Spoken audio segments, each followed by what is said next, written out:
ఓం శ్రీ గణేశాయ నమః. శ్రీ గురుభ్యో నమః. శ్రీమాత్రే నమః.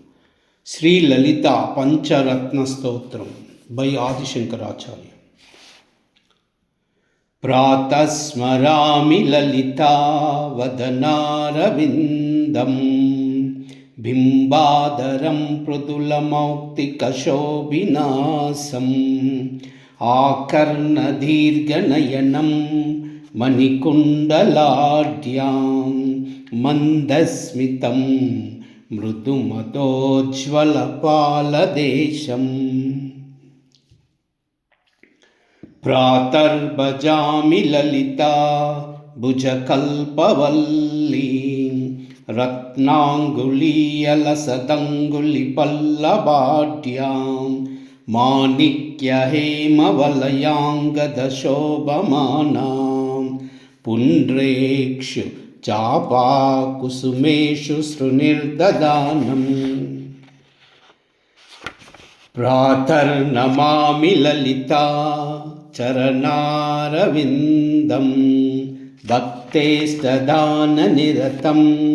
భవసింధుపోతం పద్మాసనాదిసురనాయికపూజనీయం పద్మాంకుశధ్వజసుదర్శనలాంఛనాఢ్యాం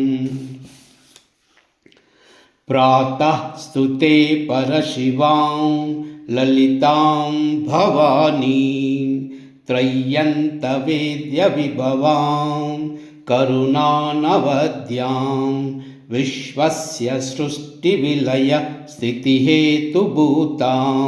విశ్వేశ్వరీం నిగమావాङ्మనాతిదూరం ప్రాతర్వదామి లలితే తవ పుణ్యనామా కామేశ్వరీతి కమలేతి మహేశ్వరీతి శ్రీశాంభవీతి జగతాం జననీ పరేతి వాగ్దేవతేతి వచసా త్రిపురేశ్వరీతి యః శ్లోకపంచకమిదం శ్రీలలితాంబికాయాः సౌభాగ్యదం సులలితం పఠతి ప్రభాతే తస్మై దదాతి లలితా ఝటతి ప్రసన్నా విద్యాం శ్రియం విమలసౌఖ్యమనంతకీర్తిం. ఓం కైలాహ్రీ అసకాలహ్రీ సకలహ్రీ కైలాహ్రీ అసకాలహ్రీ సకలహ్రీ కైలాహ్రీ